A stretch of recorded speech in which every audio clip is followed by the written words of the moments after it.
Good morning, guys. A great morning to all of those who tuned into the realest thing in the world, coming to you from Guyana. Today's going to be hot. It wouldn't be any different down here from the realest thing coming from TBN Studios if it were not. So I had an exciting trip, as you guys would have seen, and you too would have shared in our Essequibo trip yesterday. It was amazing. Essequibo is, always exhilarating, even mind-boggling experience sometimes. Essequibo has 5 lakes. Essequibo has the deepest river in the Caribbean, the Pomeroon River, which happened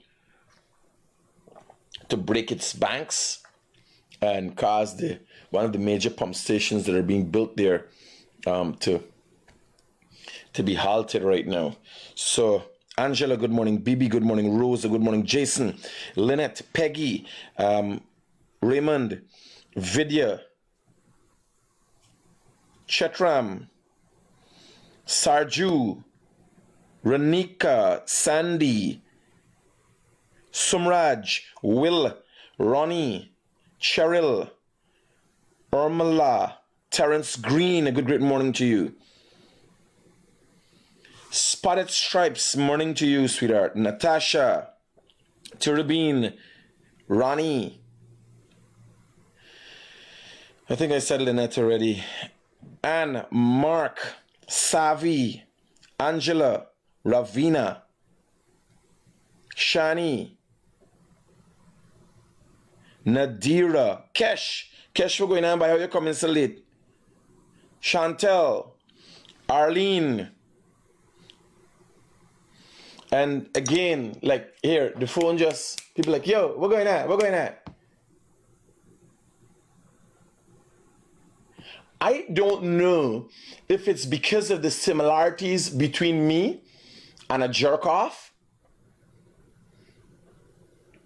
Ask yourself, if it is the Guyanese Critic morning live that gets you off more or masturbating. Because I'm in some ways a jerk off. So what really is the catch? You ask yourself. Like, when you're a little frisky, you're up in your emotion until you want to run in a car and pump, right? I sense it the same thing with everybody. Like, Critic, we're going on. I need to climax. Okay, this. You think this it? There's nothing wrong with us getting our freak on in the morning, news and all. It's like watching them new weather girls. They always got beautiful weather girls. If you were to get a mammoth and have her reading the weather, blocking most of the screen, by the way. Imagine we try to balance out. Here what I want to do. Vogue magazine put some of them plus size girl. Put the magazine front and so the kind of inclusivity and try to make everybody feel good. I want you to take one of them mammoth and put it for read the weather. You understand? Because she can't read sunshine. Because if you're looking at the weather and the time of sunshine, it lightens up. You say, oh, it's going to be a beautiful day. If she talking about sunshine, people watching and calculating, no matter what she talk about, this day done. It fudged up. Yes, I tell you, I kid you not.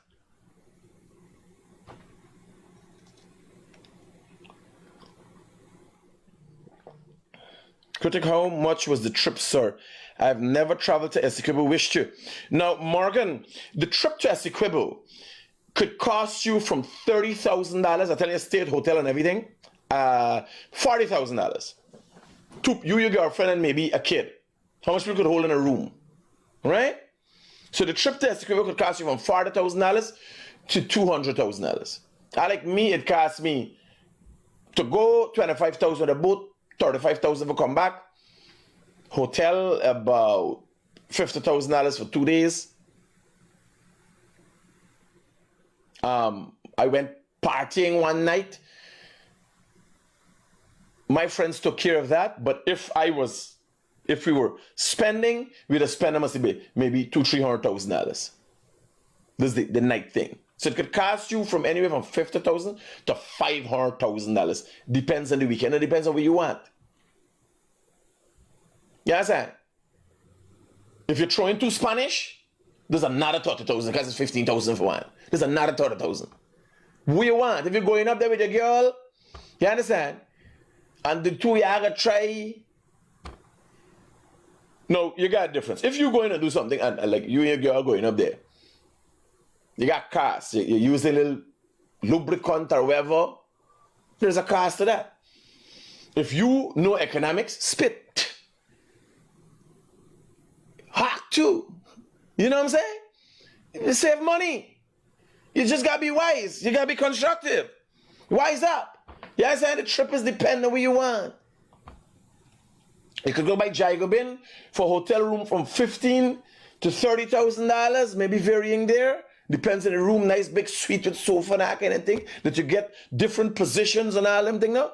Or you could go by in Anna Regina too, the Arabian, and you get a room with fun, nice sea breeze.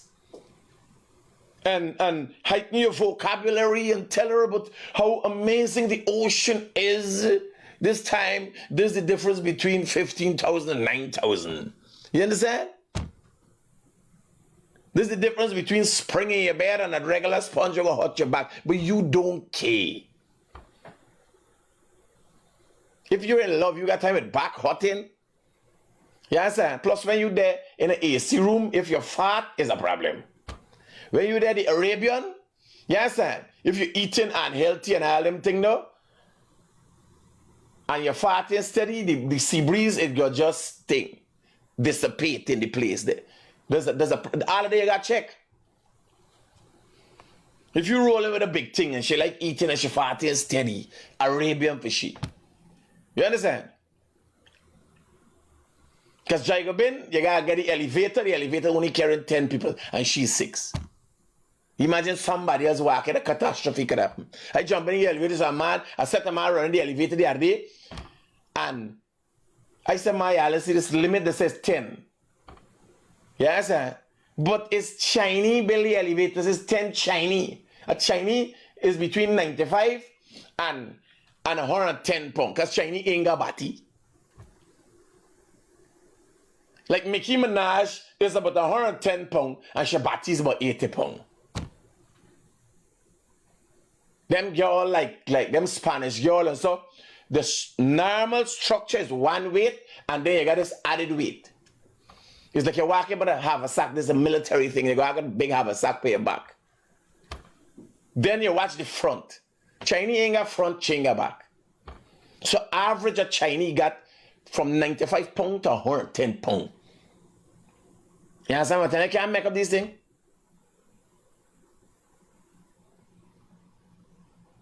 Now I sit down thinking about this. I think in Bano with fat girl is supposed to be cheating. She done got 6 of them in she. You understand? You just got to use your imagination. I use the best sweet man because it's a couple of them you there with there right away there. When you sit down with a daughter and she eat it for 6 people, you got to imagine the 6 women you there with. You understand? She change up your waist, put on different wig and all them things and be different people for you. When you roll with a daughter, we want to she butt cheek, got the weight of a person. You understand? You could talk into size that she has individually like was different people.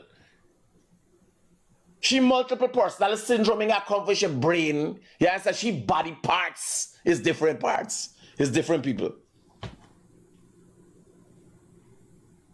No disrespect to fat girls, yeah, I getting attention. Normally nobody don't pay it. Yeah, I think people paying attention to you. I'm banning and get ideas now. Because banning and think you.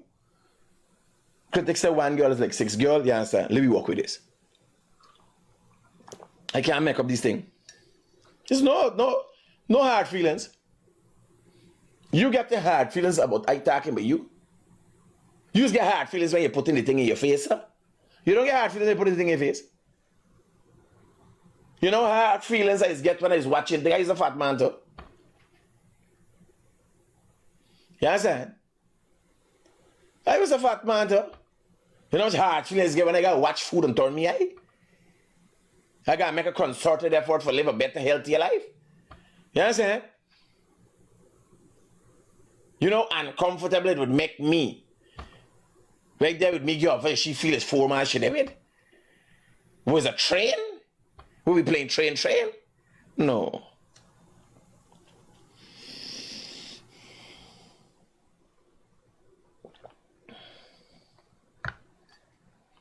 Kesh, we're going to have you and Natasha. We are fighting over. So let me go straight into the. I have created the calming environment. Now let's get straight into the news. This here, guys, mental health is a real thing. I was listening to something this morning that said if a friend were to spend 8 minutes of their time with someone, if you were to spend 8 minutes of your time with someone who's having a problem, that problem would most likely be solved. Come to these pictures, man. You can change them. Here if you do, you could take this one here with me in Mexico in a catamaran. You could take one of them because it's not a whole flush in it. You want the flush picture. So you put in 2 in one of the cuts now.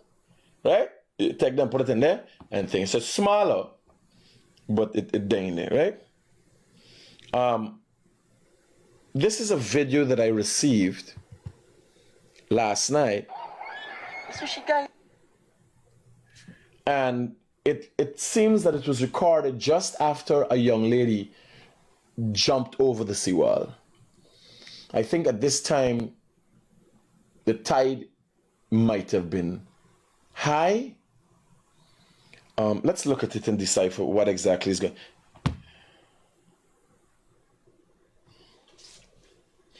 Guys, there is so much to live for. I'm talking to a friend last night, and I'm explaining the dynamics behind my thought process presently. So as much as I'm very empathetic, and it was in relation to this, I'm talking about this because I seriously want the people who are going through depression, who are suffering for whatever reason, I want them to maybe hear something from me and seek help. I want to bring some bit of solace to people who have family members who are going through things and they don't know how to deal with it. Because I had this problem with Michael, my big son. One time he had a breakdown and I was thinking, oh my God, I lost this kid. I love this kid with all my heart. But it became very frustrating. Not knowing whether he's going to come back. Have I lost him forever? I feel very fortunate today that my son is okay and he's doing well. And moreover, he has become a better dad than I was to him. He has not become worse than me. So maybe I wasn't the perfect dad. I didn't instill, or I might not have been responsible for instilling everything that makes him who he is today in him. But I instilled the basic things in his life or in his understanding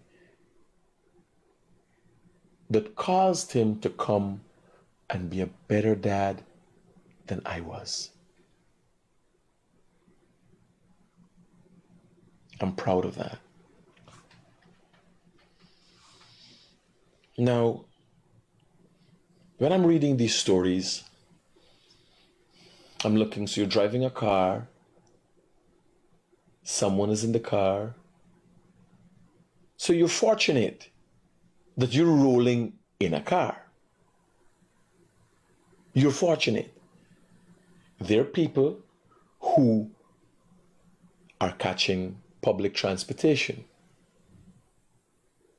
but it's not a walk in the park. It's a struggle when you hit the public transportation. So they're hustling. Yeah, people got their own houses, catch bus. By no means the people in the public transportation system, they're bad. You have people catching taxi. But I think if people had an option, if anybody had an option to have a chauffeur and not travel in a bus, they'd take that option.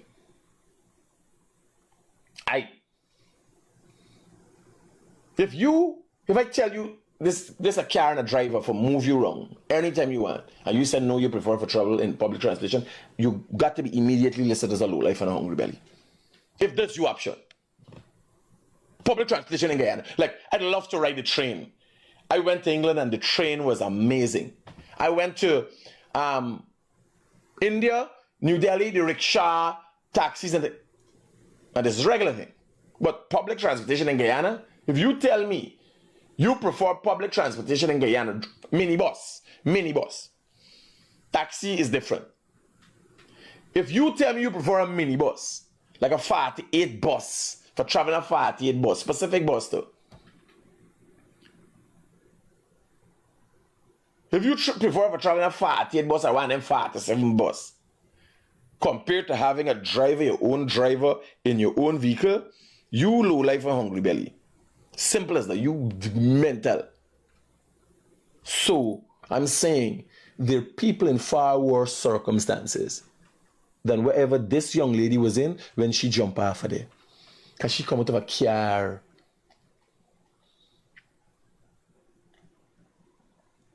She moving in a car. Something happened different. Maybe not she care. But you got people that there. Hear what I've learned. When I started the Guyanese cricket, I thought, I want to save this country. I want to change everybody what I want to do. And I continually tried, and I continue to try even today. But I became aware that I can't be worn down by other people's actions. So I make real contributions to preserve life. I make real contributions to light up people's lives. I make a concerted effort to do so. I want to see the people around me happy. I want to help. I want to do. And I also make a concerted effort to be happy myself. And my preferred word of choice is to find peace. Because happiness is kind of an illusion that we seek after, like perfection. We strive to perfect things, but nothing is perfect. There has never been proof of perfection. Again, God is perfect. The only perfect thing is all-knowing, all-powerful God. But, again, there's the dispute of proof. We're waiting to see it. And I think that is the catch. Knowing that, yes, we, with all our imperfections, were created by a being that is perfect. So we have something to rely on. We have something to associate with. Right?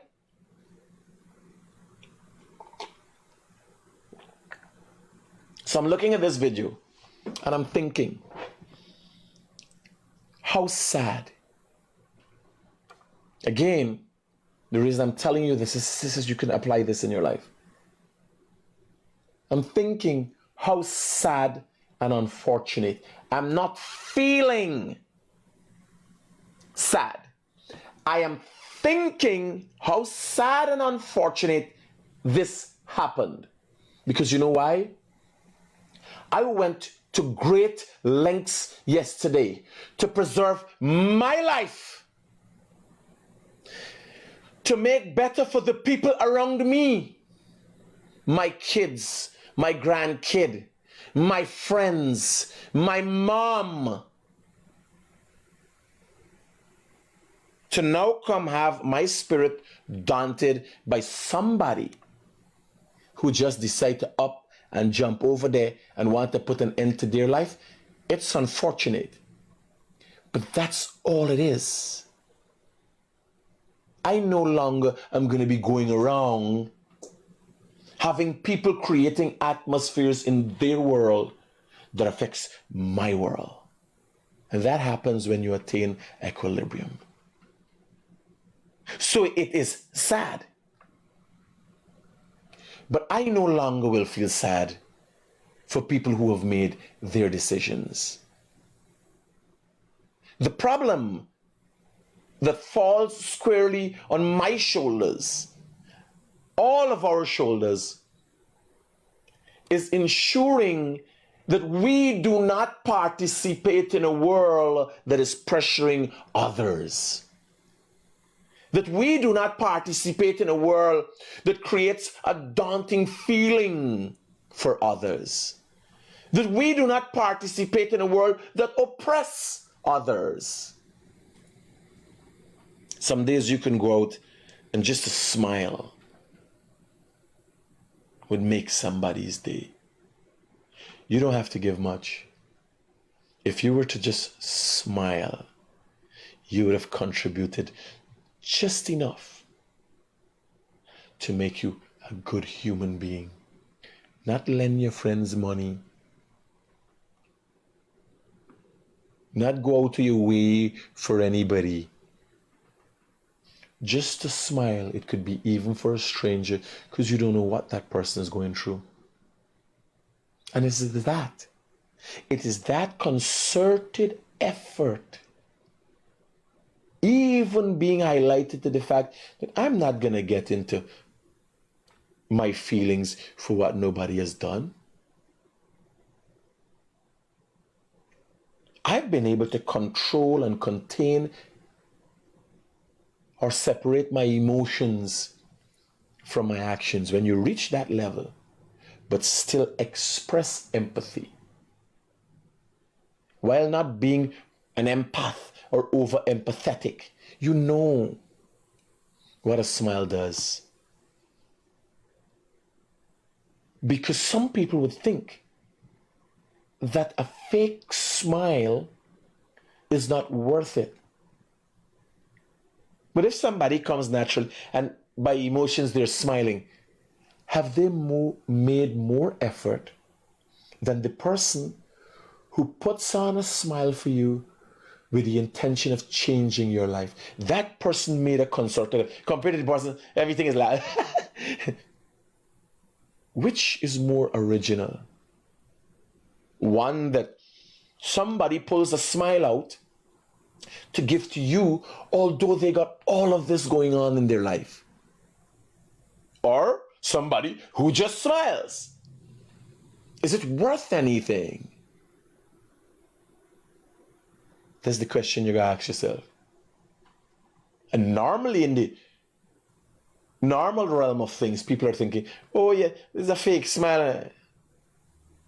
I have presented that to you for you. While I might not have one for myself, I might be struggling with something. I don't have one for myself and I presented one to you. So look at this. Y'all gotta jump over there. Guess what these squats really getting on here? Fucking y'all gotta jump over there. What these squats I see here tonight? Fucking y'all bounce over there. Squad, you fucking bro.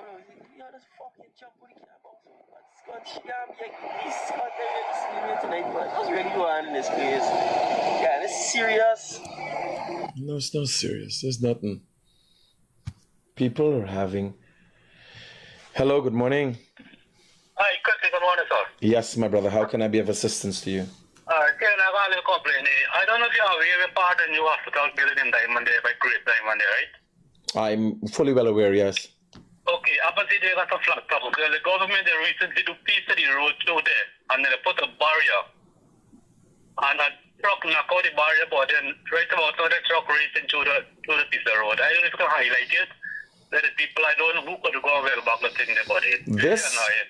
The barrier is across from where it is going into Diamond. No, we're going into the flat house there. We're going into the flat house. The recently flat house were there. So why trucks going through there? I mean, understand?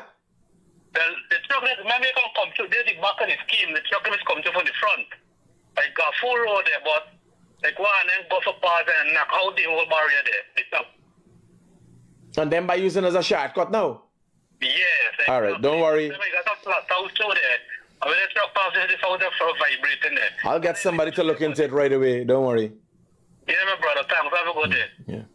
So let's get into some serious business, and then we got some other stories, a lot of other stories to cover. So the deceit. We are on the east bank of the Marara on what seems to be another ordinary day, but it's anything but that. The deceit of politicians in this country have gone to unreasonable lengths. So in the news, it said that, hello, good morning. Yes. Hello, good morning. Hello. Hi, good morning, Mr. Critic. Yes, ma'am. I'm calling from Stabrook Market in the butcher section. I don't know if you could assist me. We got a problem here in the butcher section. The garbage bill up. Right where we selling beef and everything is a city rubbish. Right away, I'll deal with it. Okay, Thank you. Hello, what's up?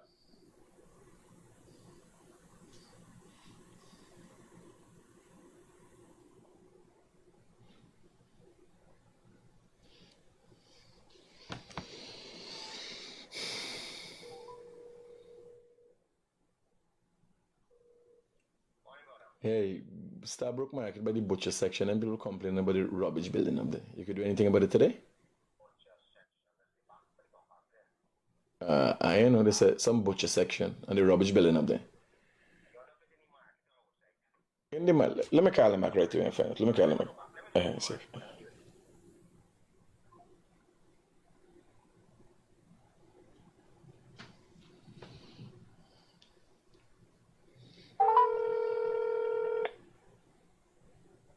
The butcher section in the market is rubbish there? Hello? Is it in the market? The butcher section in the market? No. Hello? Hi. Hi. Critic calling you back here. The butcher section in the market? In Stabrook Market, yes. Roger that. Good.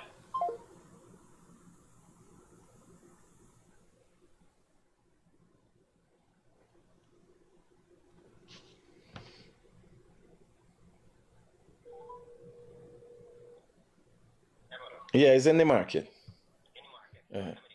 Say thanks.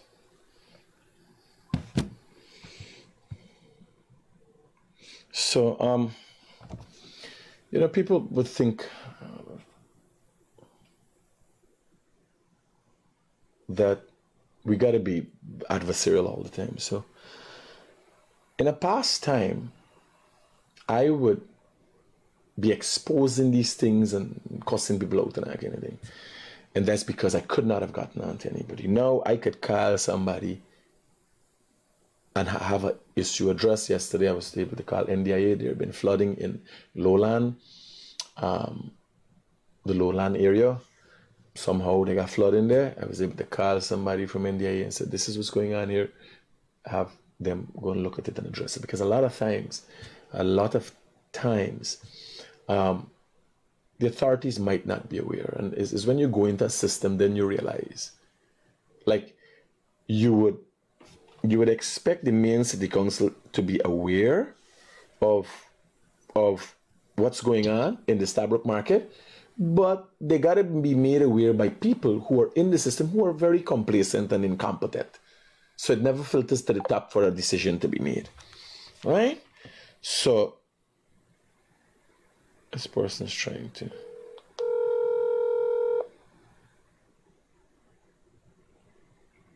Hi, Good morning. Good morning, guys. Yeah.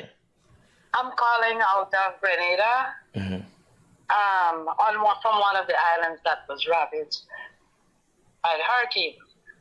I just wanted to share my experience with the Guyanese people. I just want everybody to know that they should enjoy what they have, despite their hard work. Enjoy it now, because in a jiffy, everything could just disappear in front of your eyes, and there's nothing you can do about it. I am in one of the Grenadine Islands, but it belongs to Grenada. On the day of the hurricane, we went downstairs in the apartment. I was feeding the baby at the time when the winds came, damaged one of the windows. I got out from that bedroom and went to another room. By then, windows started falling. With all of us, there was the baby, me, I have a 14-year-old, my daughter, her boyfriend. We all ended up in another room. The boyfriend, he got a piece of ply because the windows were just falling as though it's rain. He tried to block the window with the piece of ply and braced up. At around minutes to 11, the rain and wind stopped a bit. So we thought, let's go upstairs. Who wanted to use the washroom, whatever. And so we went upstairs. Upstairs was good, except for the guttering and the spouting from the roof. The upstairs was good. So we thought, okay. But at that time, the rains came again. And the wind. And that was the real deal. For some reason, we were all standing together. But for some reason or the other, I thought, let me see what's happening in the main bedroom. When I went to the main bedroom, I saw like the hurricane was trying to open the outer bedroom door.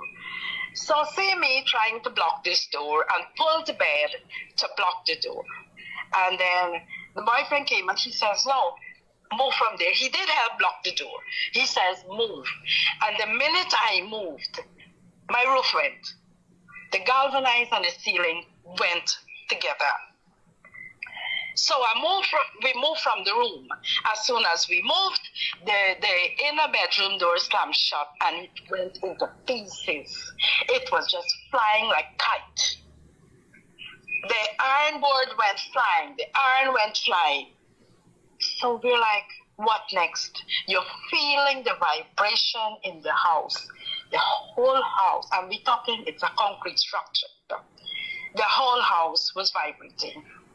At that stage, the front door, it's actually a glass door, the 4 glass doors together. It starts shaking, and I'm like, look at that. Before you could even have a second thought, the glass door went flying, glass all over the place. So here is the 5 of us. We're all huddled together. We didn't know what to do. So then he said, let's go into the closet.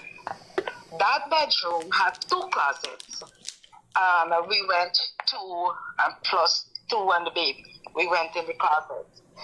And the hurricane, you swear to God, she was sitting on the roof and would not let go.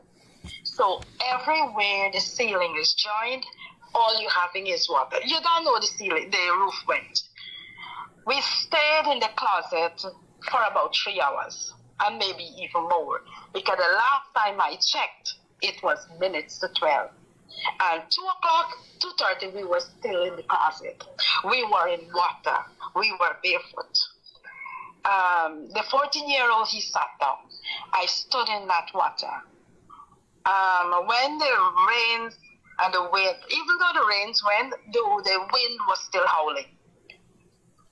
We waited there for all these hours, and then we came up. Everything had gone, everything. What we thought was safe was no longer safe. So right now, we are in a house that has no roof. The kitchen door went in splinters. The only thing that's hanging on the kitchen door is the part that has where the hinges are.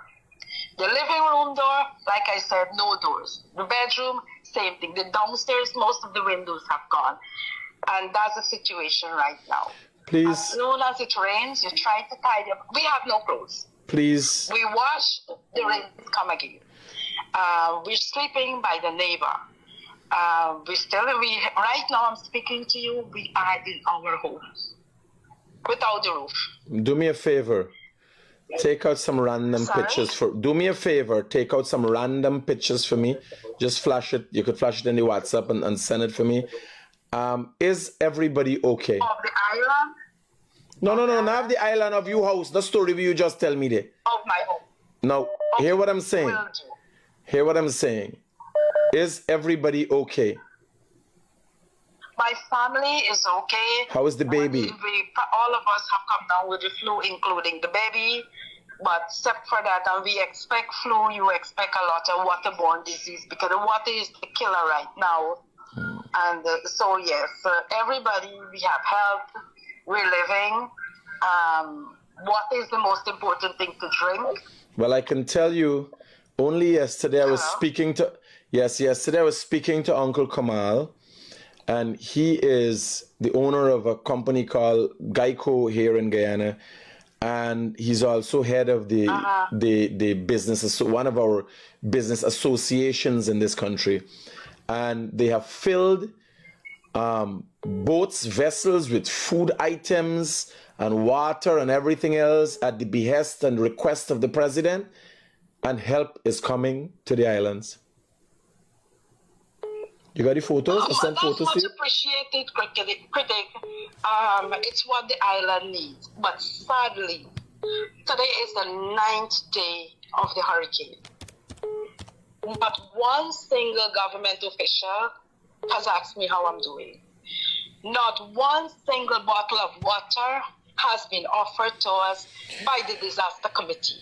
And everything that is coming from the various countries, whether international or otherwise, it has to pass through this disaster committee.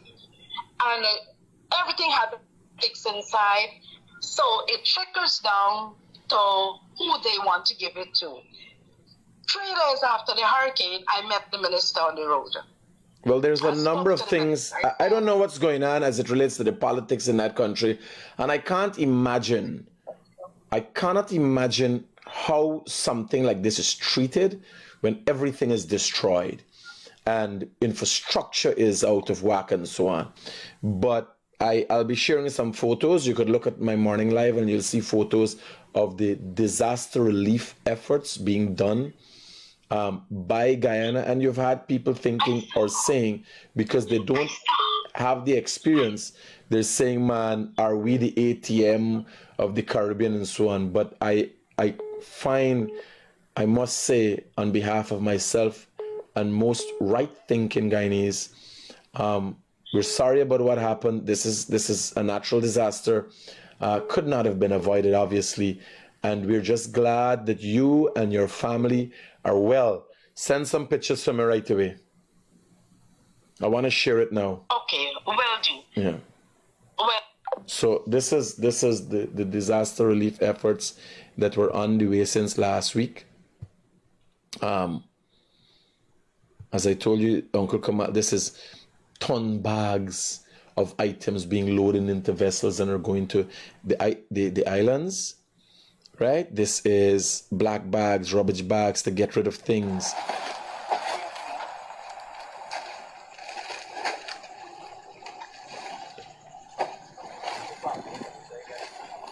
Hello, good morning. Hey, Critic. Yeah, brother. Yeah, like, the last time, you have to tell me this thing here, so because I remember you get so much involved with this thing and I know everything. That's to you. You have press conference in the last election. Before Mingo, when I tried for election and 4G number, before that, she went there for she press conference that they make massive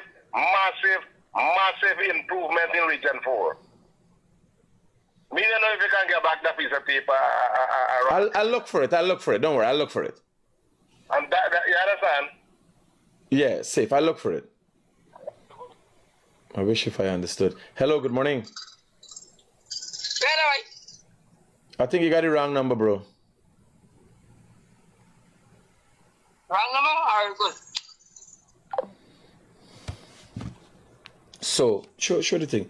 So this is, I see Japarts, Terry Singh, I know, and I could tell you, once you see Japarts signing the truck today, nobody in charging for that. Everybody pitching and using the trucks and doing the thing. Right? Louis Carl Terry. And find out what he do, what role he play.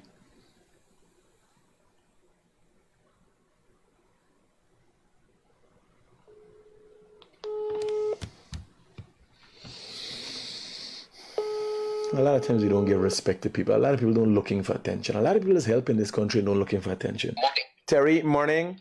I have you. Morning, sir. I have you on my morning live. I'm looking at this effort that things were packing and being sent to the islands to help those affected by the hurricane. And I'm seeing a truck here that marks Japarts on it.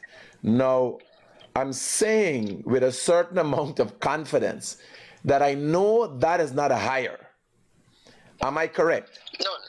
No, it's not a hire. We volunteered to provide all transportation to pick up all the cargoes around the country from every supplier and donor, and we take it to the CDC at Friendship and East Bank. Great job, bro. Great job. Thank you very much. Very welcome. Have a great day. Here, certain things, because of my understanding of people and what I seen the truck and I calculating if Terry's gonna do something. So if you know Terry Singh, right? He's like a little banana that used too much sugar. You ever got a kid and they hype on sugar? Everything, movements, you understand? And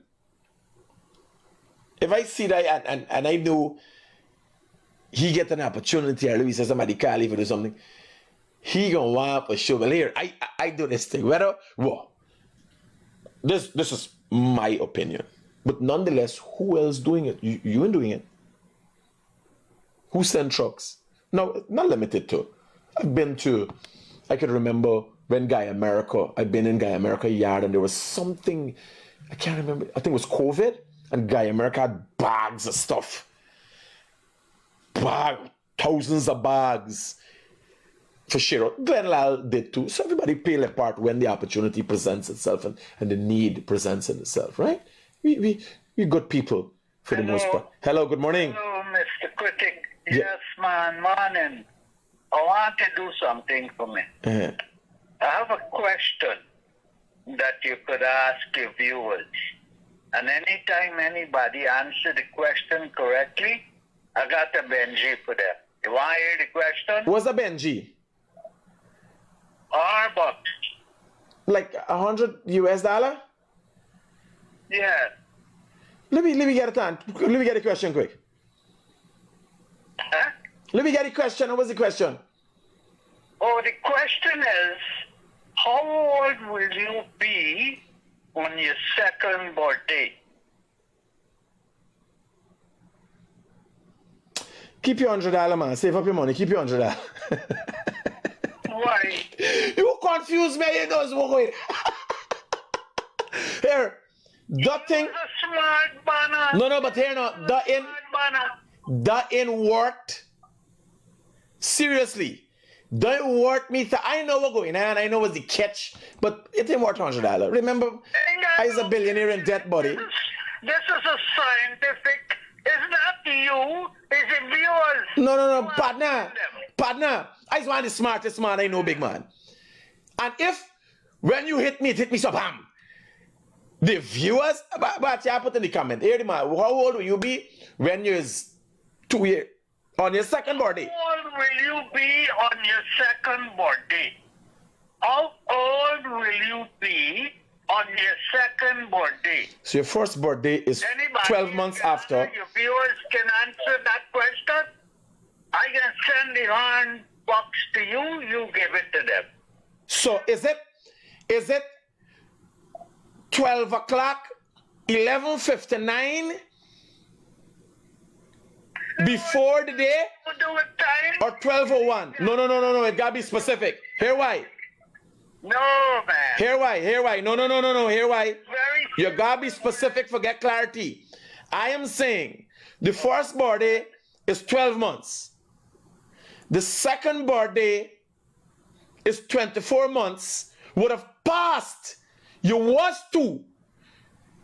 So for your second birthday, you're 3 years old.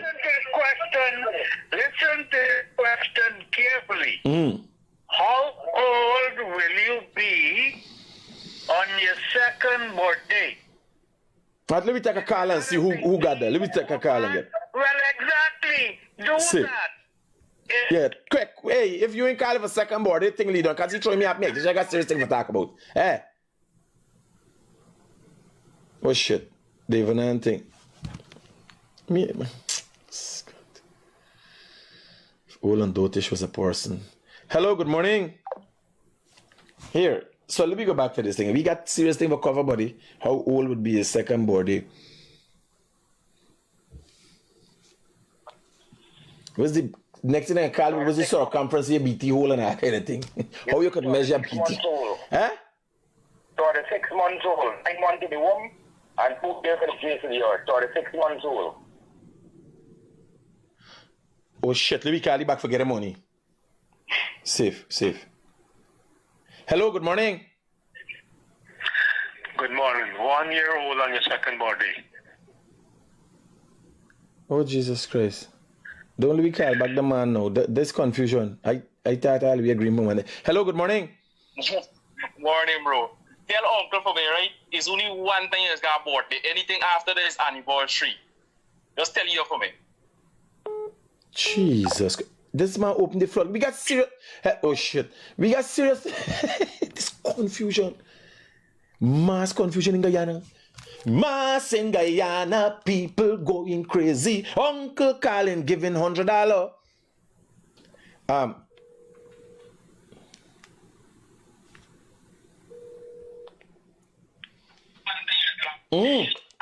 Talk to me. Hello?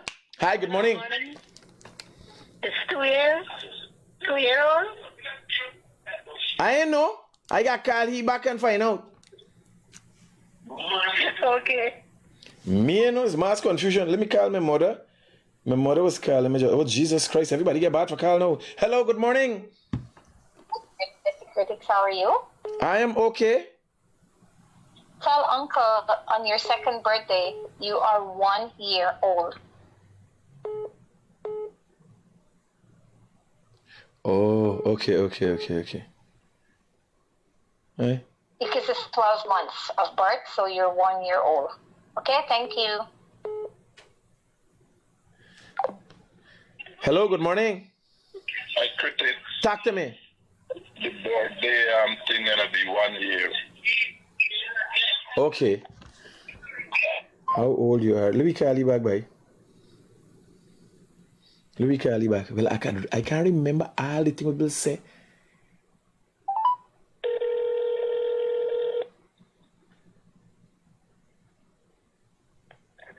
Yeah.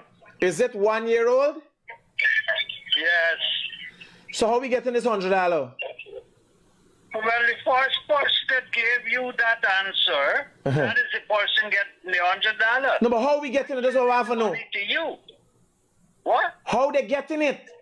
Let me give them your number. I sending the money to you, Brett. Oh, and I ain't get them. All right. Oh shit. Well, here, hold on.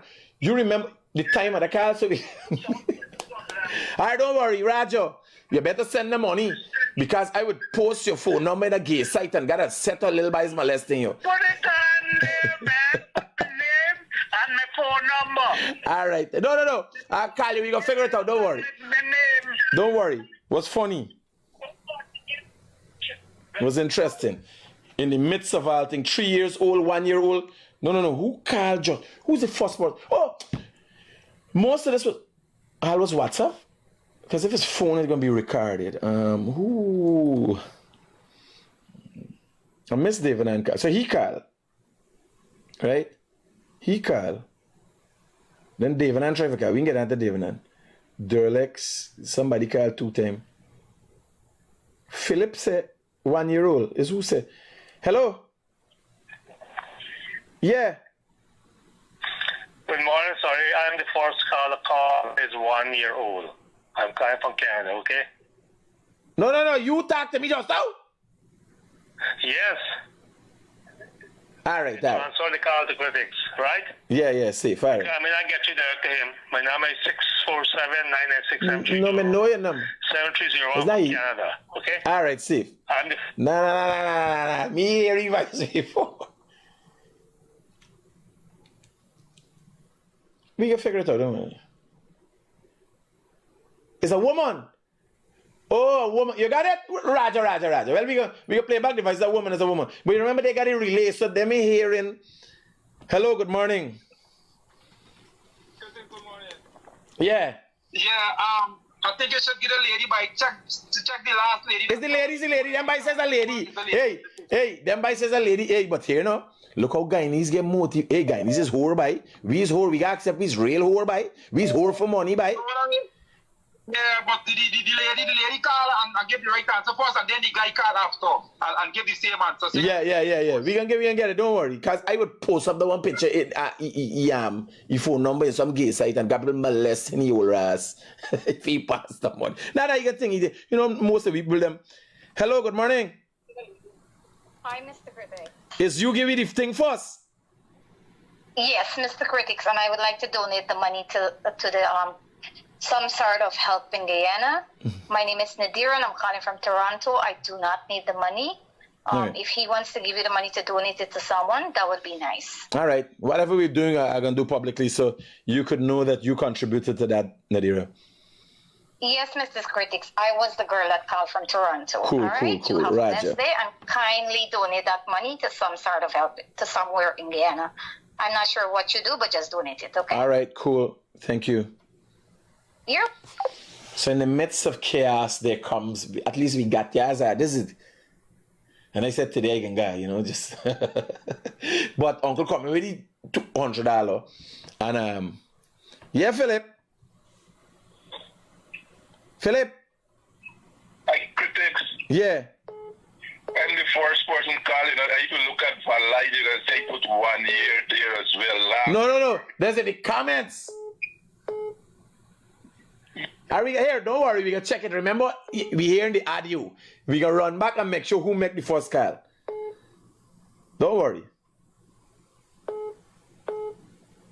Hey, Charles. Yeah, good morning. Talk to me. I'm on call before I say 1 year before the girl.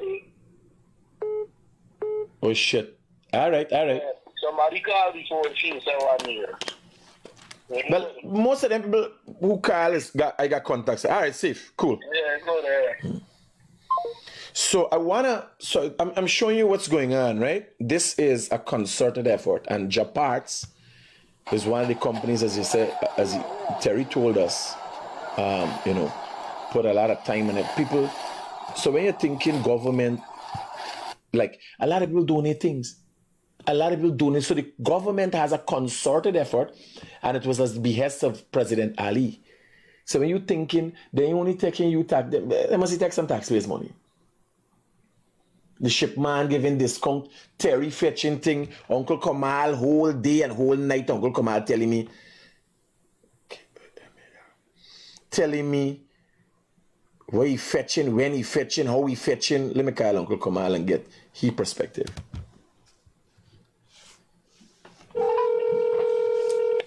So you get an idea of what's going on. Black tanks for water. So much going on here.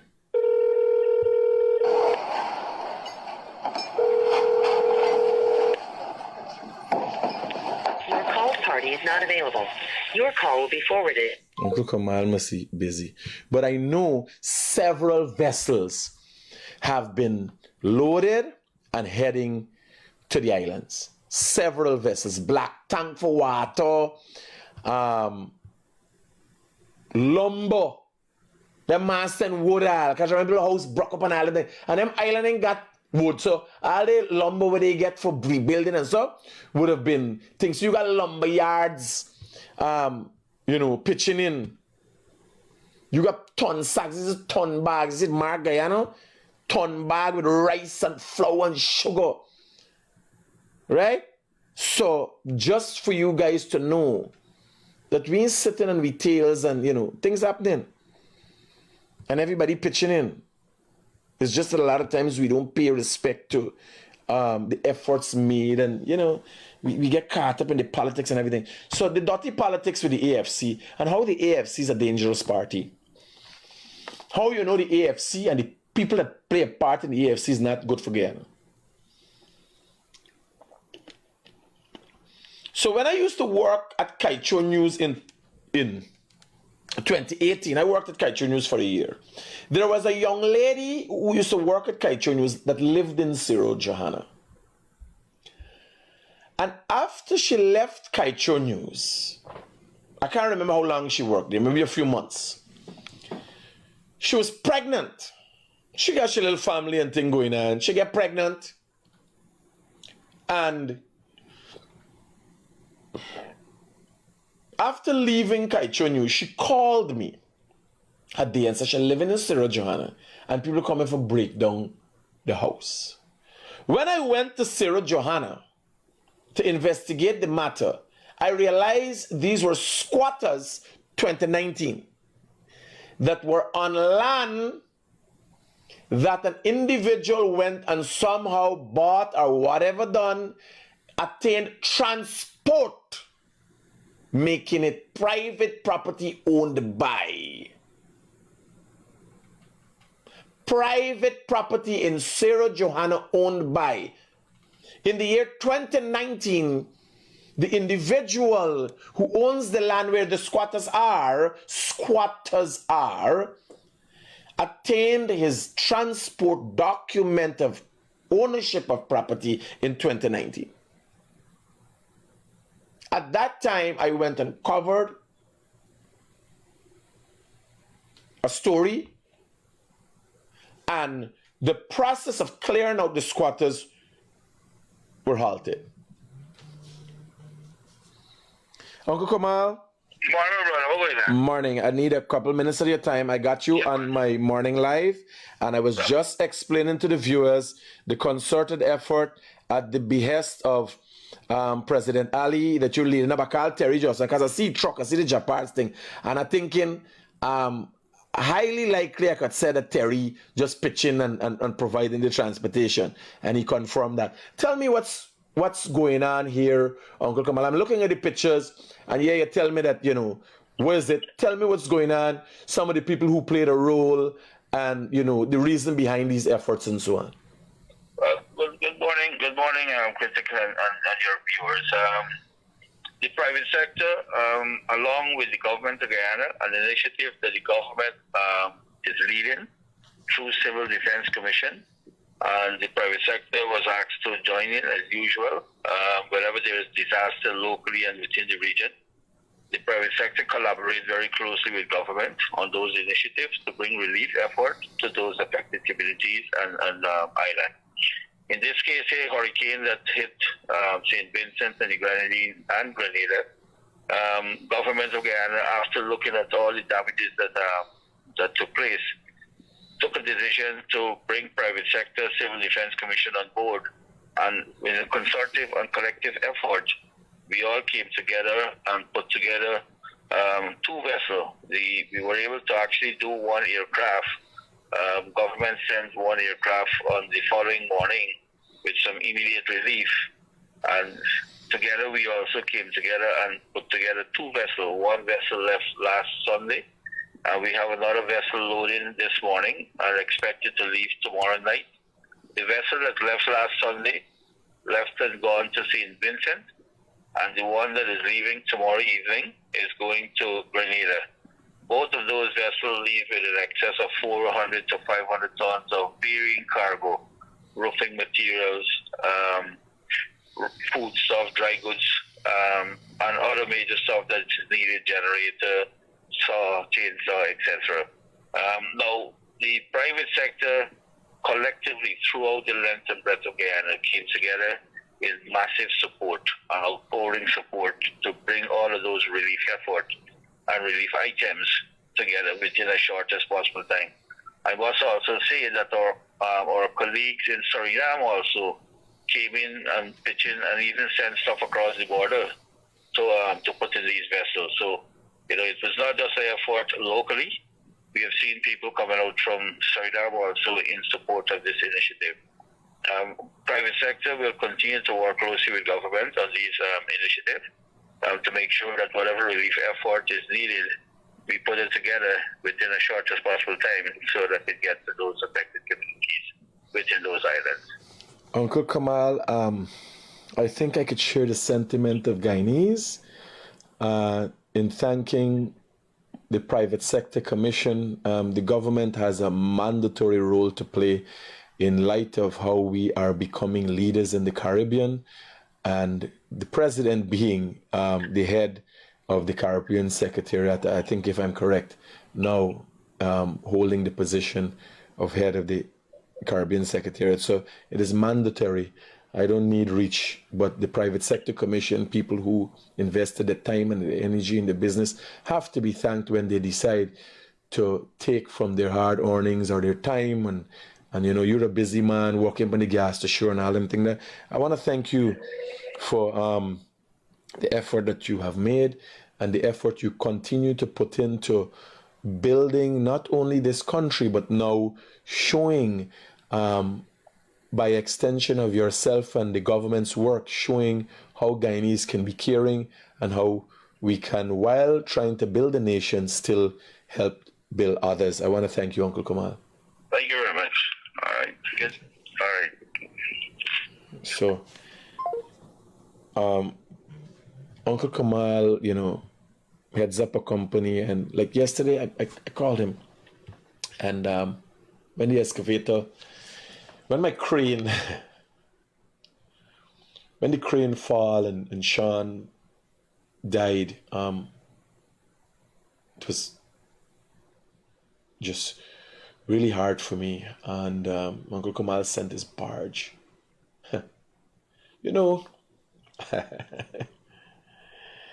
Life is a ras-up thing. You can't find people to come to give you a good word. Sometimes it's hard. And sometimes I have to make a special effort to put in for people to know that somebody cares for you. I could easily do it from here. So when somebody called me, like with the thing in the market, I call them, I get things done. So I show that I'm making an effort because I want to make change. I feel good about doing things. I'm not looking for blessings. I feel empowered. I feel in control. So that's why I do what I do. I'm explaining the rationale behind what I do. Now, is it for move a barge? When I call Uncle Kamal, he come himself. No, why you conceptualize? Sometimes you need somebody from coming to pick up for carry a box for you. And you can't find, you got to think who your uncle telling you got. Uncle Kamal he's the head of the Private Sector Commission. He and me family. We met. We went maybe to India together. We in the same, like you got a construction company. Here, laugh. So let me tell you something. Who is Kamal Singh?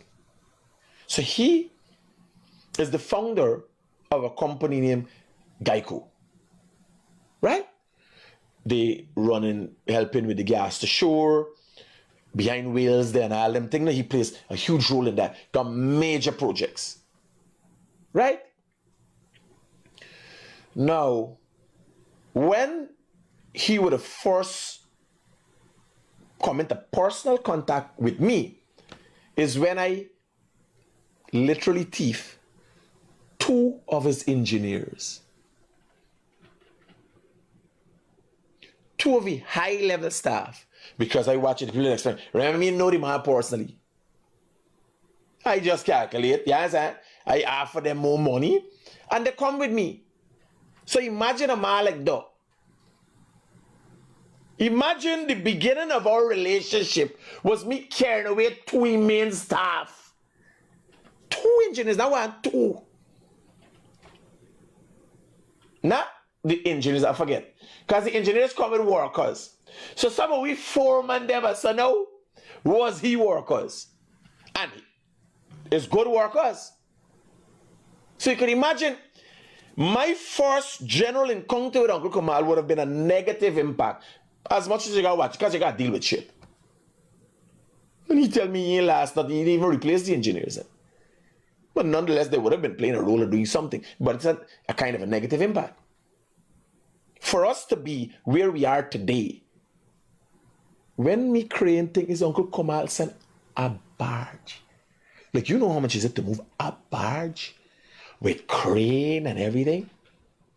Like, we got processes that we move things and do things for millions of dollars. A chain for me bulldozer bus is $5 million. Like, when you got studying $500 for go to Puerto Rico or $200 for cross the river, we got to pay $500 million for carry a machine across the river. Nothing is cheaper than what we do at we level. The other day with the excavator, Uncle Kamal sent an excavator. The same man when the first time I meet his thief, I thief to his staff. Hello, good morning. Hey, Critic, morning. How you doing? Yeah, brother. Yesterday, I see them for the escape course. I got taxi from Jaiba to Superam, right? Yeah. When I tell you, the man rob you. It's $4,000 for a taxi from there to Superam and you pay $5. No.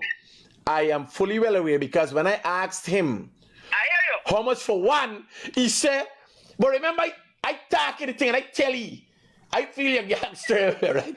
But he said, because the taxi fetch 4 people, and he says $1,000 for one, right?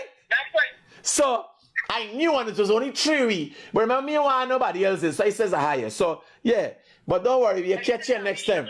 We'll catch you knuckly.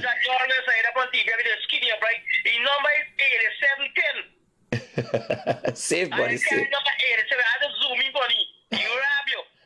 Safe, buddy.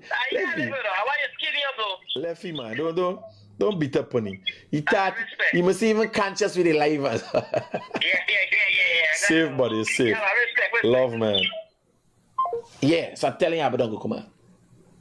No, after how daunting people could be, if you had a bad mind, you understand? How do we relate? How do we live? And you holding anger in your heart for somebody. And here, I am not a Kamal Singh. I could tell you, I can help you, I can do things, but here I tell you, I scare a grudge. I just scare a grudge. I ain't to Kamal Singh. You understand? Because if he do it to me, what's the problem? Right? So I got pay great respects to the man. The man send me barge. If I call anything, the man come at pump station and say, you, anything you want to know, anything you help you need, you call me. Now bear in mind, remember we relationship, I tell you how we relationships are, I thief to he engineer. Get them more money and carry them away. They carry a set of workers.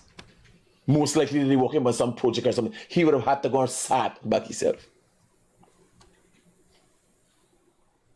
So you're listening to, you know what's happened? Many times, now he's an entrepreneur, good businessman, has made himself a success, good father, got family. Everybody got a shot coming. So we listen.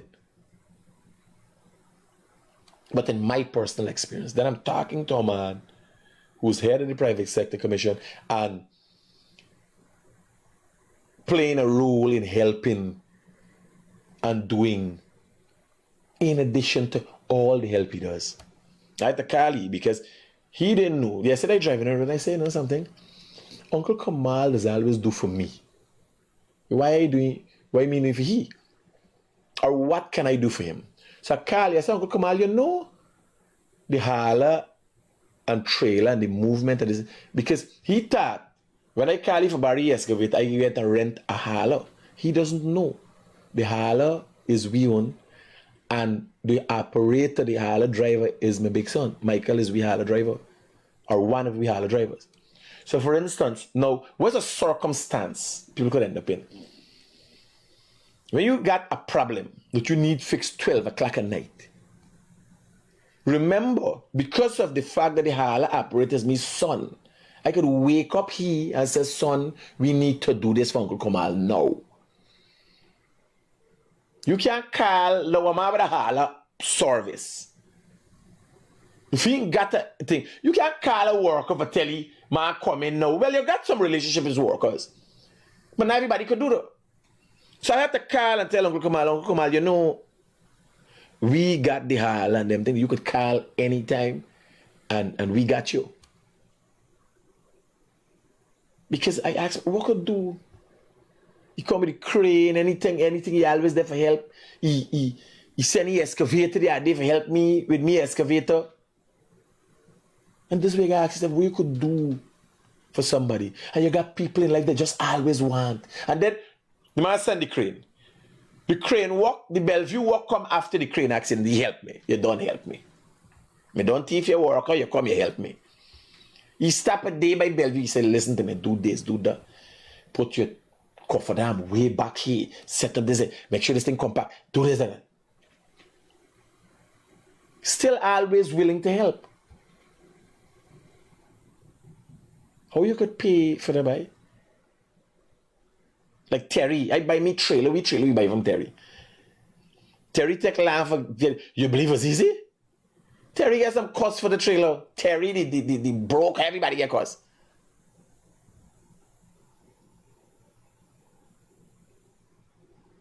You got people that they're out there, and we operate on we level. But if a man call, although we operate, but it's not because you only got, it's because you realize you're very dependent on each other. Like Gavi tell me some contractor charge you 1.2 million for pull out he excavator buried down. He excavator in some in charity reason. So we don't roll like that, but if you call for pull out excavator, help you with a truck and all, you don't charge me for them thing. No? Cause it's big money indeed. You got some kind of support mechanism. Cause sometimes you end up in certain circumstances that money can't help you out. There's a man got to come with a genuine will to want to do 12 o'clock at night. You got to pull out a truck. Like me, you feel. Me got crane 40-ton crane, 80-ton crane. And a man got to heist up a truck out of some way. If I care for do it, I do it. Me got crane up. Who you believe is the crane up is me. I got take time out of me busy day for go help you with the crane. That's a massive concerted effort. But I'm thinking I do that not on the premise for money. I'm doing that based on that is what I would expect. I got partner, this is why you may see watching me right now. I meet his drive bush truck. Me and Paul and Jai from West Vibes, blazing coming from let him I turn over. And the man pull up. I said, man, Critic is watching it. Tie up a chain and pull me over.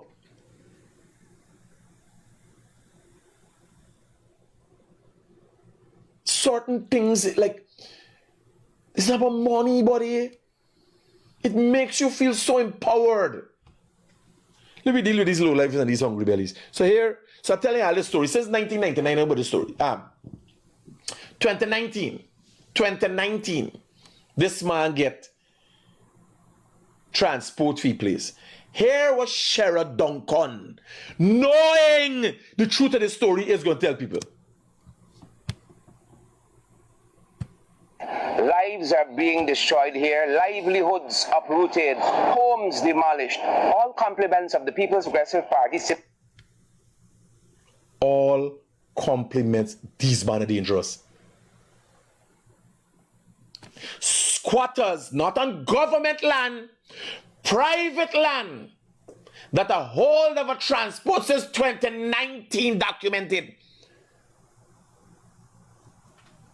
Administration yet again. Come along with us. Tell us where we are and what's happening here. Well, you're at Sarah Johanna squatting area. The whole district squatting. They're squatters. That is not Sarah Johanna squatting area. That land is owned by a private individual. When you have squatting areas, it is considered to be owned by government. They're squatting on private land, of which they knew since 2019. I went and covered the story live.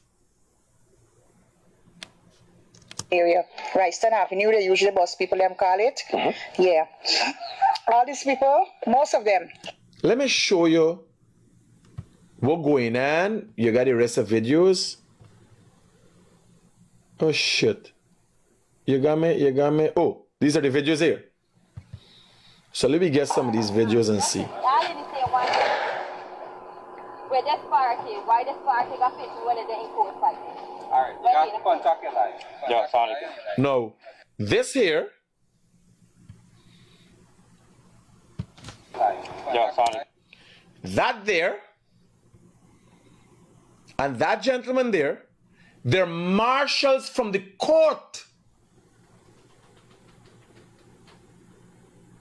They're executing an order by the court. These are videos sent to me by the citizens themselves.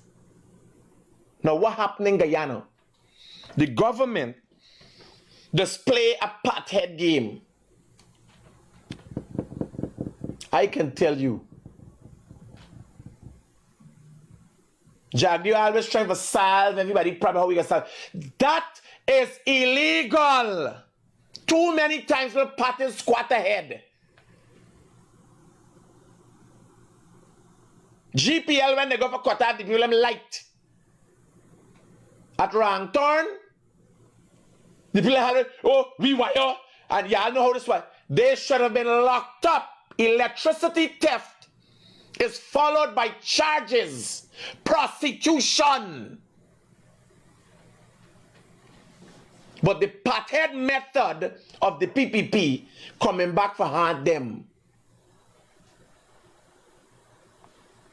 Because they want, anyway. Squatting is illegal. These are marshals from the court. People see police and think government got... No. When marshals are executing an order, the police are present to keep the peace. So what happens? The marshals have the order. The person who got whatever order it is against the defendants, the applicant, and the defendants. The applicant has a judge's order on his side. In this case, the applicant is the owner of the land, private land since 2019. And the PNC, the man get the document for his land, rendering these people automatically squatting on his land. The applicant has a judge's order that is being carried out by marshals of the court, as you see here.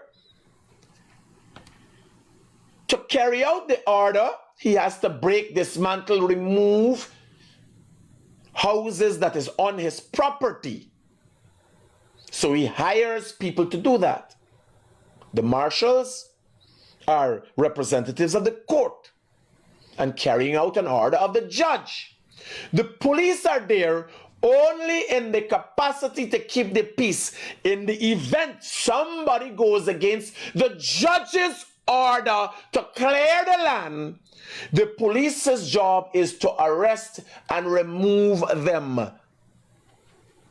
Ensure that they desist from stopping a judge's order from being carried out. If you're going to listen to Sarah Duncan, he talk a different story after with the people who would talk anything to not have to face this circumstance of consequences as a result of actions that we will list today as squatting. But what has happened?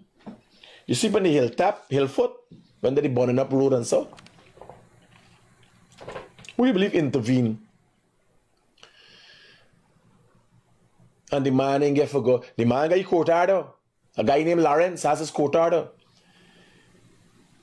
But the government intervenes and said, man, how we doing people? Police is supposed to get in there.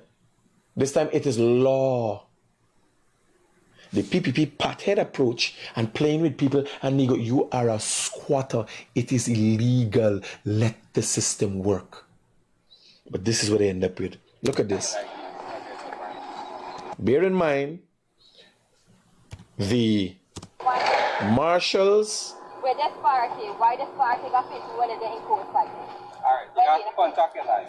The marshals went to great lengths to explain. You the marshals contact your liar. Government ain't got nothing to do with this. Government didn't know when it start. Government didn't know it to the end. Government didn't know at the beginning. And government played a role. Let me tell you what role the government played, because I called to find out. Listen to this.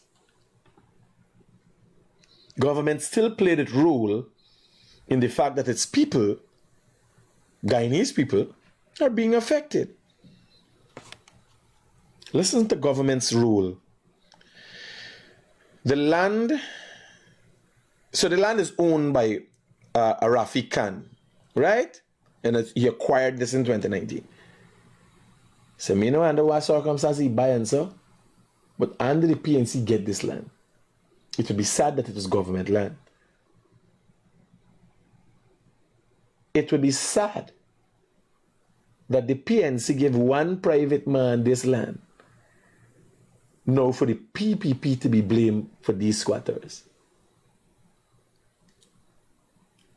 The squatters were offered land in 2020 and 2021 by the PPP government. There were 21 households.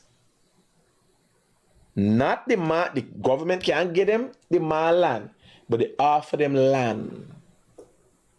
Minister Kwame McCoy went to that area and let them know government is willing to help.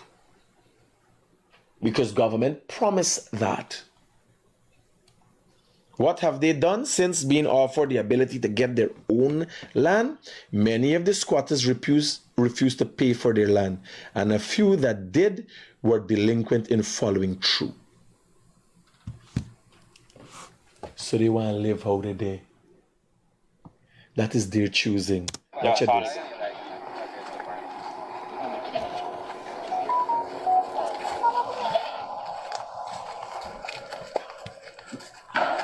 You want about me? So again,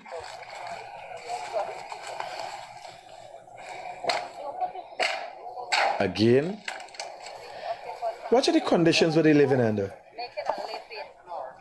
If me supposed to do this? If me supposed to do this? This is wrong. Broken in people's house. We don't pay housing for house for like 2 years now. Nobody ain't get it. I was glad for that, auntie. And that's what Sarah Duncan didn't do. You hear what she yellow?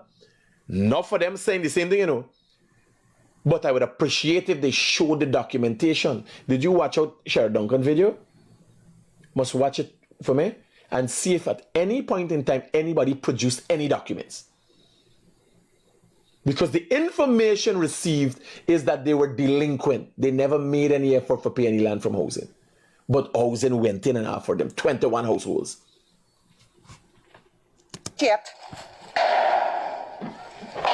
Send to your video.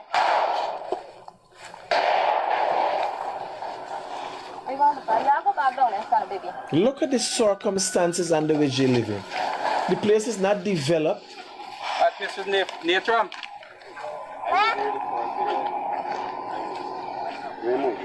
So the police presence, there's not a government presence. But who they? Won't be want housing step into it because you know why people pay for their land and they're supposed to get their land, but you know it's 2 years of change. Housing don't get paid and them and giving their people their land. And now they come for broke people's house. Nothing to do with housing. It is misleading. It's a blatant lie. And the AFC played into it. Not the AFC wasn't lied to, you know. The AFC lie with the people. Hello, good morning. Good morning, Mr. Critic. Yeah. Bash. I see you was playing some video there concerning Sarah Johanna. Yes, sir. Their last name is not Khan, it's Bash. And So you are the owner for that property? I am the owner, and I appreciate that you make it very clear. Mr. Bash, let me tell you. So they had a girl, I don't know if you see the front part of my story. They had Yeah, that girl, she doesn't live in the back. She's a mouthpiece for them in front. She come from the front. a little talkative girl, a little smart ass. Exactly. Well, we worked together at Kaicho News. And when I came there, I can't remember if you were there, but at the time... He was there, Mr. Abdul. Raja. Now, at the time, I was made aware of documentation of ownership of this land. Correct. Good. So I say, yo, this thing has to be dealt with. Because I think I did a live. It was live. Everybody see. Yeah, I was watching it there, so I had a little blackout. So I just want to clarify it. I appreciate it very much. Most of them there is some of them that build, set up something, and I'm rented. There's a whole game going on in here with a bunch of lie making the administration look bad, but at the same time, is a private owner I bought those land from. Mr. Bash, first thing. So I wanted, because that's what we're talking about just now. These lands were bought by you from a private owner. Correct, sir. Are these lands leased lands or transported lands? It's transported land. It's transported land I bought from some old folks, right? Okay. Yes, sir. And the whole front to those lands belongs to the same old people, but they're squatting. Majority of them is they're squatting in front of there, and they're just being bullied.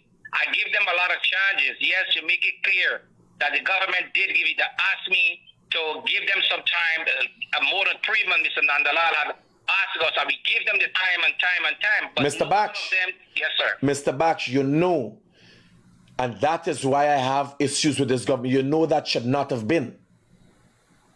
Yes. You were not supposed to be put in a situation where you had to put your life on hold, of which I'm sure you have not been compensated for. This is 2019 since this problem going on. You made significant investment. Now, here is fair and nice got cover for everybody. But I am aware of this. They were aware in 2019 you coming after you land.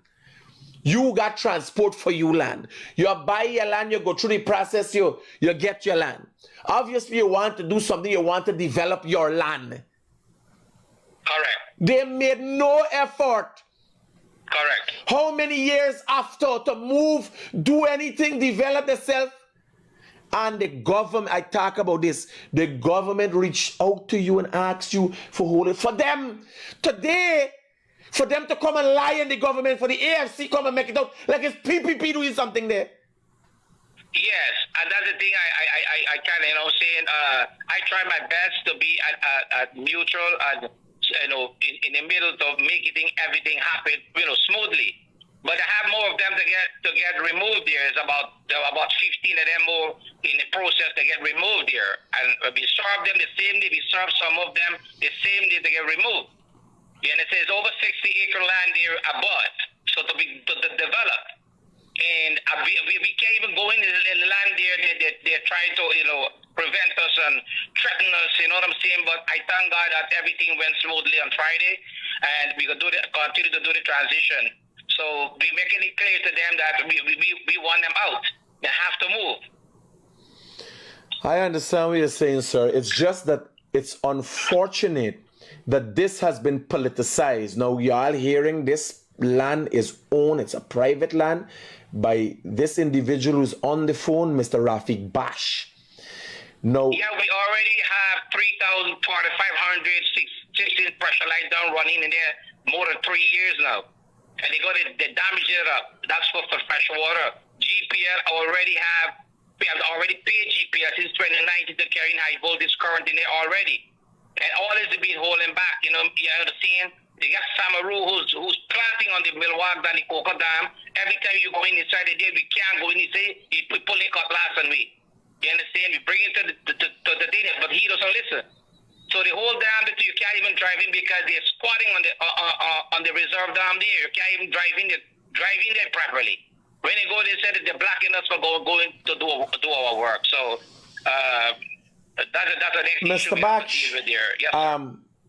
please help me out with a copy of the transport, because one of the things that Sheriff Duncan has not done, and he made it out to be the PPP. I will take out whatever information that is important, but show the people, everybody believe this has got something to do with government.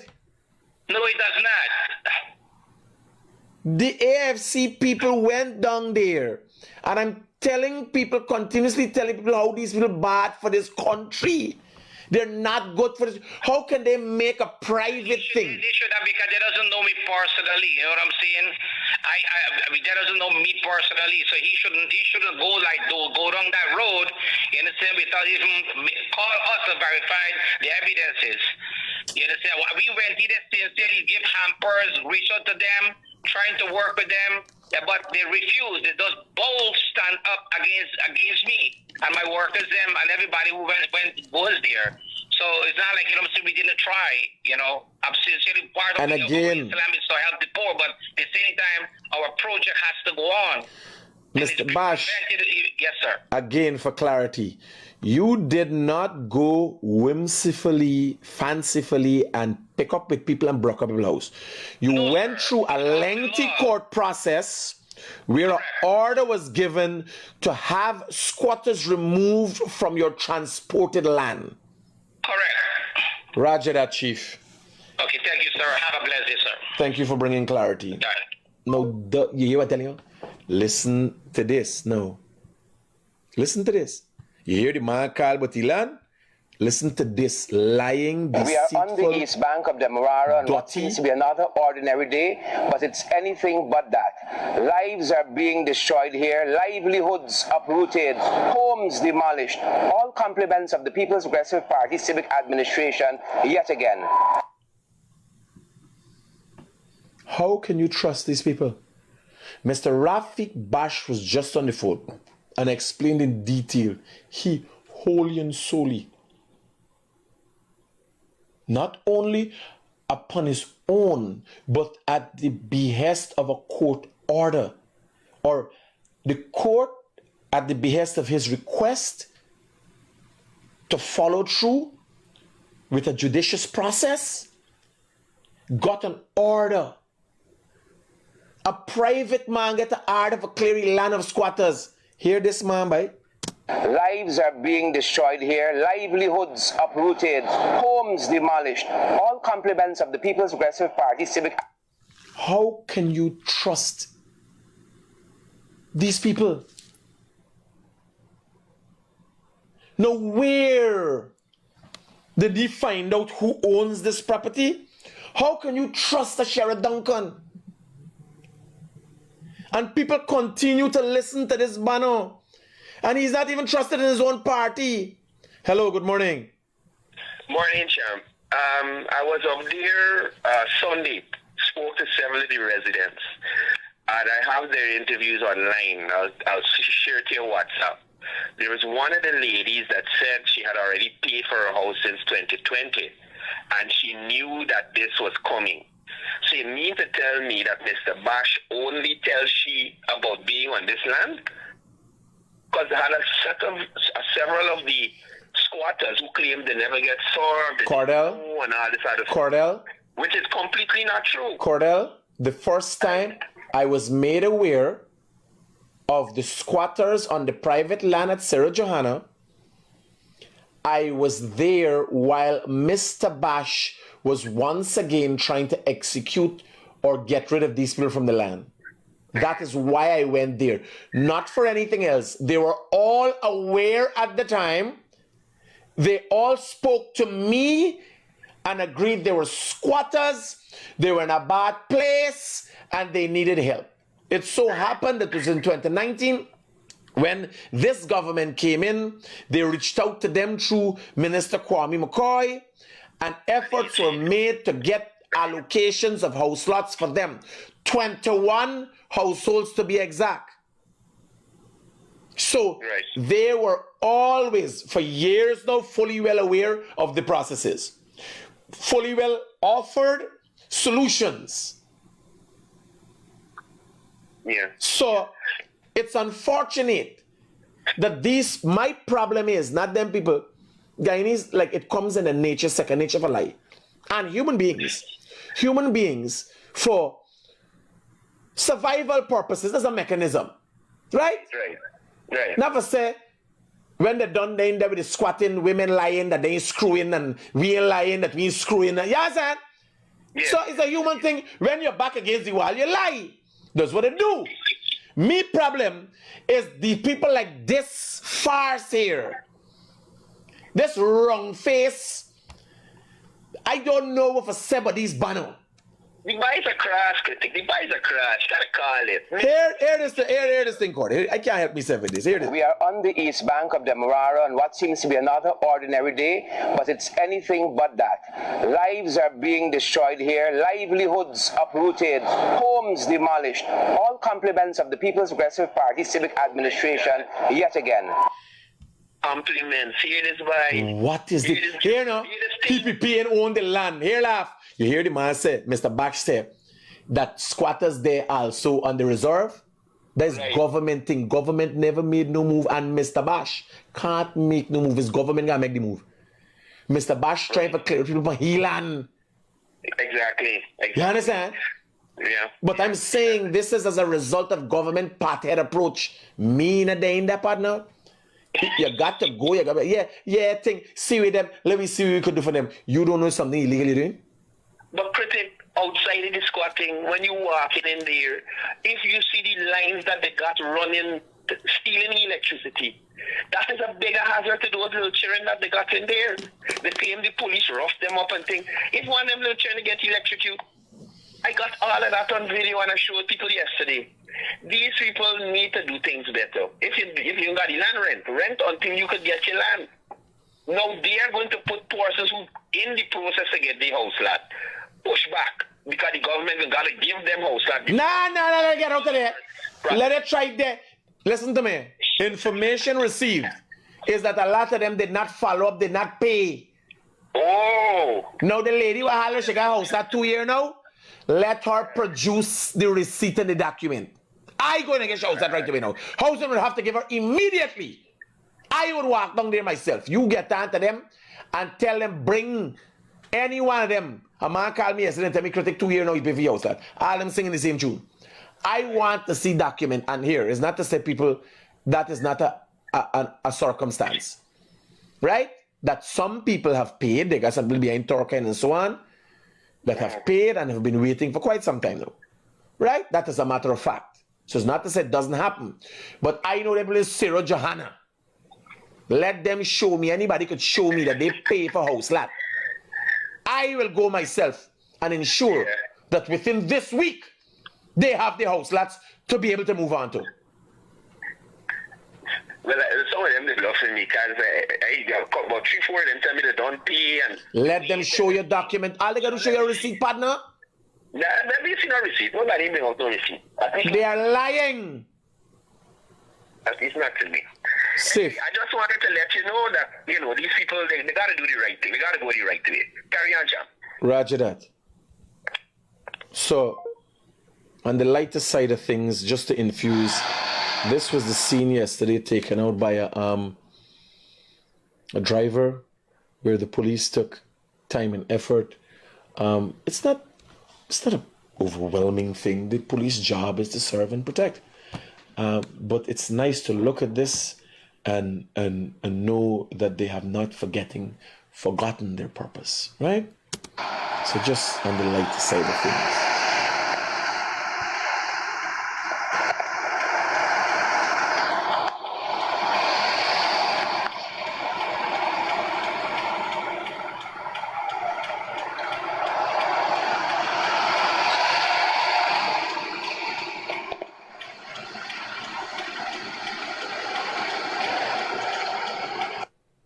And the police, like for instance, I got great respect for the police because here I tell you, the guy in Critic and all, he willing for help and all that. They ask you, what the fuck you doing on the road?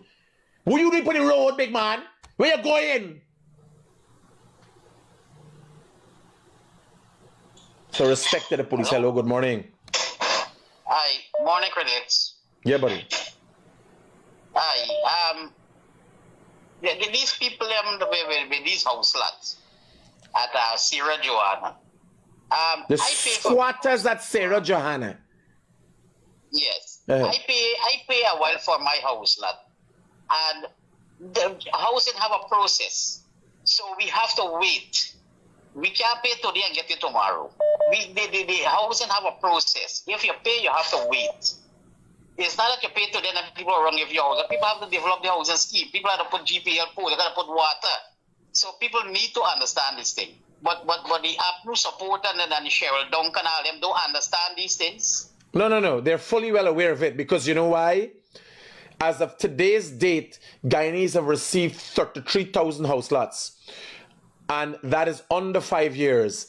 And when APNU was in power, APNU AFC was in power for 5 years, they did not give 5,000 house lots. So they fully well understand. Exactly. Because they could not have done it. They did not do it. So they're fully well aware. APNU AFC did not create any new housing scheme by themselves. This is deliberate people need to understand. Wickedness. People need to understand the government of this country, they're working, and we need to understand and have some patience. We will get there where we wanted, but we just have to have patience. Well, buddy, this is outright wickedness that is facilitated by the political party that suggests they could come and unify we and do good for we. Never did good before, creating confusion now and hoping for people to believe them. But they will never be believed. I wonder if Cheryl Duncan walk with the barber chair when he went up there. Well, it's not he get the barber chair. It's one of them named Christopher Jones. Oh, okay. Roger that. Safe. All right. No, this is what's going on at Charity. The Pomeroon River has burst its banks and is causing mayhem. Specifically at a pump station is being built there to alleviate these kind of problems. So the pump station job, and this, remember, do one with this already. The pump station job is not an easy one. It's by no means easy. Right? You see what's going on there?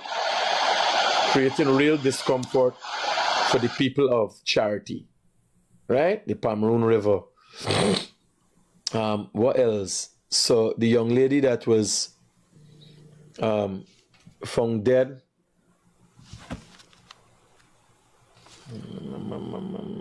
Cindy's calling very steady. What the hell is this?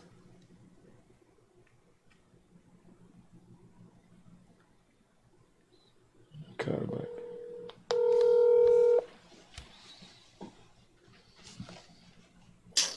The man himself called we got the land, and them man always PPP. The man go to court, get documents, move there, and try years of get rid of people. It's one to you, man.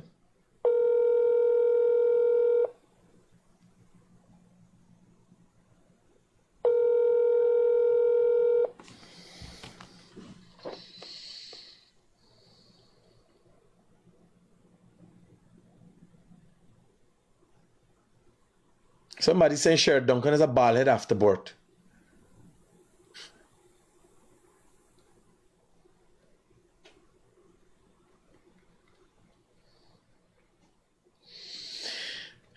All right, so next issue. So the young lady who was found shot to the back of the head has been identified as a Venezuelan national. She has 3 kids. She lived in East Street with her mother. And those 3 kids, what she did for work is we don't know her occupation. But what has happened to her, this case has to be solved. No woman in no part of the world should have to die such a gruesome death. We Guyanese will not tolerate that.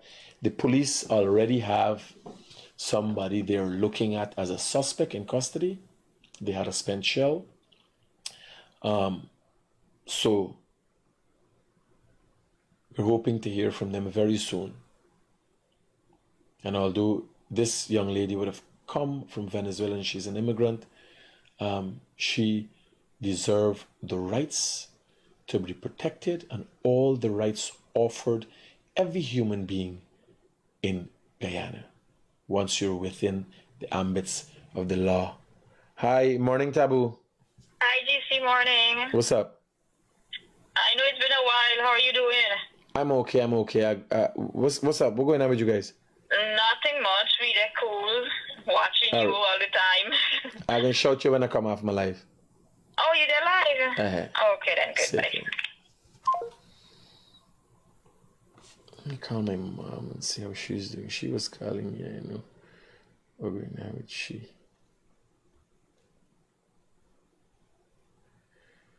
Hello, good morning. Hello. Yeah, brother, morning. Talk to me. Still on the show? Yeah. Two things. The first one, you see that video I sent to you with that mother behaving bad and the child that passed? That's Martha's Maikoni Primary School. Right? Yeah. She's a low life. The child, but here now, the child mother is like my niece, is my cousin daughter. That girl live in Trinidad. I don't know if the boy used to teach in Guyana, but they went to Trinidad and lived a couple of years. He used to do construction because he didn't have his paper, right?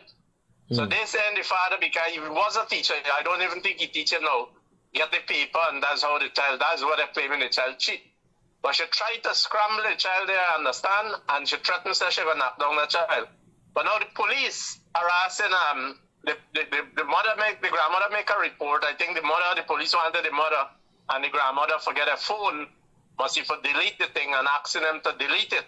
I think she called you last night, but I don't know if she get you. She did. Now have them call me. Police can't got nobody for delete nothing from the phone. And that is not cyberbullying. When you post up her actions, that was her actions.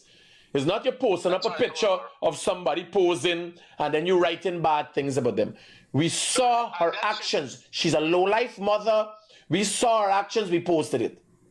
Plus the mother put the thing that this is what my child get or we get for my child passing, right? And she asks the question what people think. So it's nothing to do with the other side. She just put what they receive for the child passing and if they think what they think about it. So it's nothing attacking that side. So I told her, I said, you don't have to think that. I should call you give it that advice. No. Nobody can. With Sarah Duncan, right? Yeah. You know what you should do? Find out things like that. That's misleading. If you give the police wrong information, you could get charged. I'm not saying this case, but must find out. Maybe no, but he has private charge on them.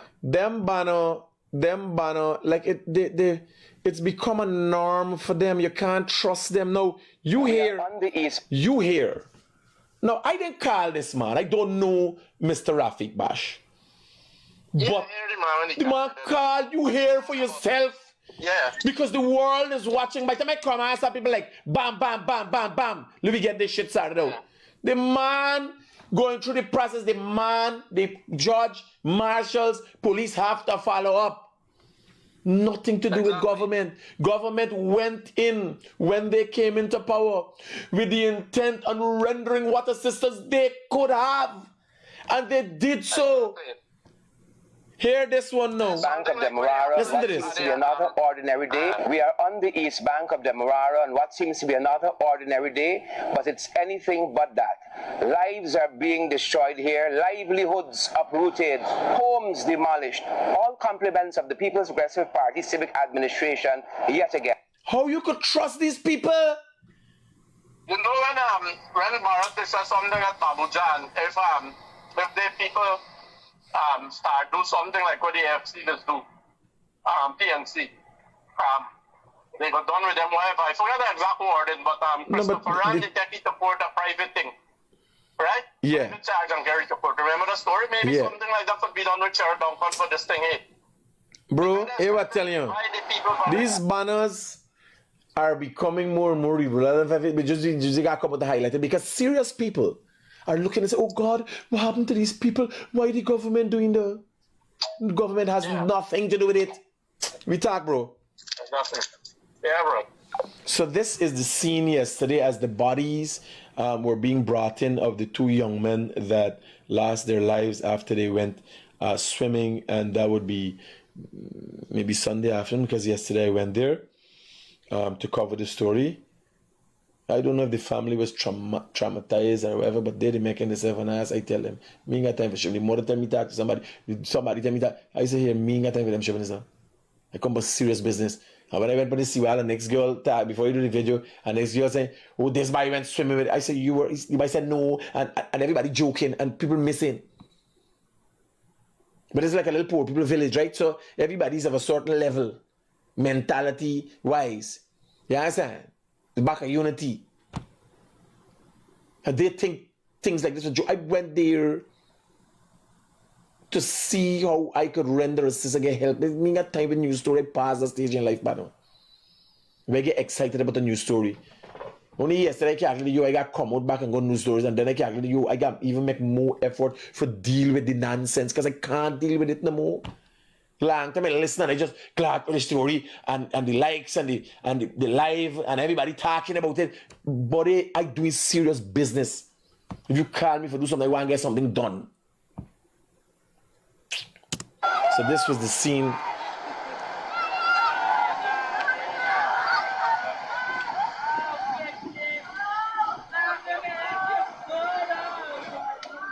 This is one of the bodies as they were brought in.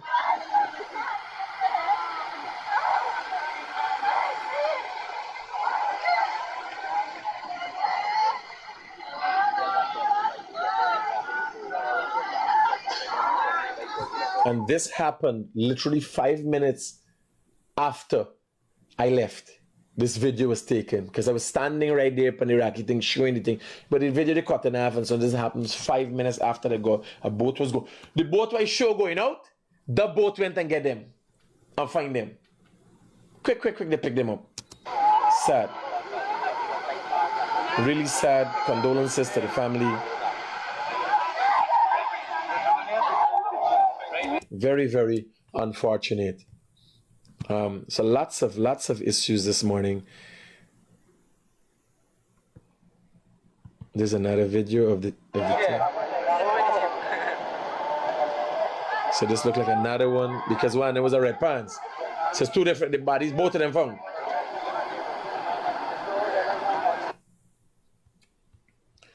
Oh my God, unfortunate, very, very unfortunate. This young lady. One jumping off, a suicide. And we recently had a murder in Region 7 where an individual is brutally chopped his neck. He died at the scene, and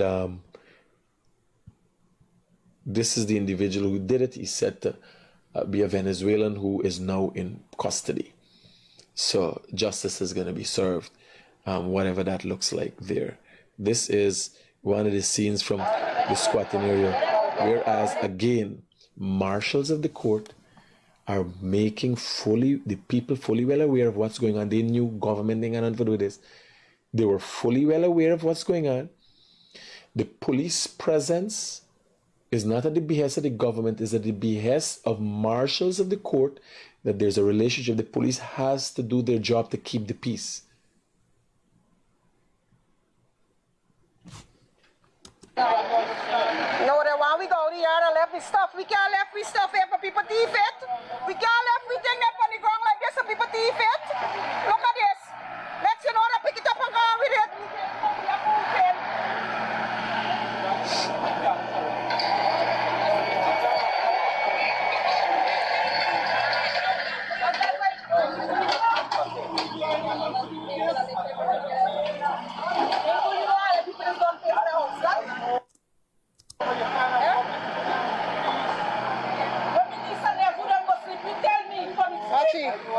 That she face good. When God ready for deal with he. When God ready for deal with he. What she face. He's the one. What they got to do with God? No, they involve God. They involve the PPP, they involve God. Yeah, I got to stop with the illegality. And the problem with this country, the government leans back and patting people's head because they're studying votes alone. When is the country, when are we going to be upstanding, honest people in America when the people send an eviction? You got to move, ain't no play. They ain't got no compromise to the judicial system. When an order is given, you got to move. in Guyana, oh, how people gonna feel and if they're gonna vote. At some point in time, you have to stand up for what is right. We've all been taught the difference between right and wrong.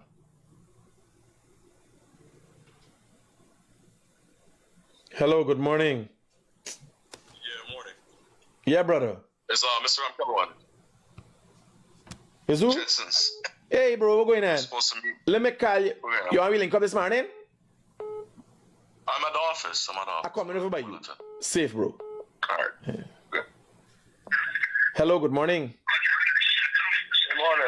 Yeah, brother. Yes, Marshal, I don't kind of know the difference between a court martial and PPP activists.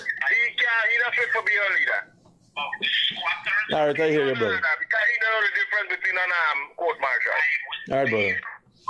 Them banner deceitful, conniving, and everything else dangerous. How you could trust them banner? Must go back to 2019. Can you do Facebook search? So check Sarah Johanna. I always put the name of places, right? Squatting, Sarah Johanna, or something. And search and see if you can get a video. But this was aware at this time. And I think I would have even put it in Kaicho News. So Google Sarah Johanna squatters in Kaicho News, and the article, if I had written an article at the time, it would have been me write the article. So guys, I think we've covered almost everything. You know, it's had a nice day. A lot of daunting things has been going on. And what you going on there, boy? I want to be like that every day. You know what I'm saying? So that is a catamaran, and you just here and I had a screwdriver in my hand. I had no screws for tighten, but I had the screwdriver, you know. And this is me. This is me worried face. How when I stressed out, I be worrying about everybody. Yeah, I better get worried like me. Take care. Peace out.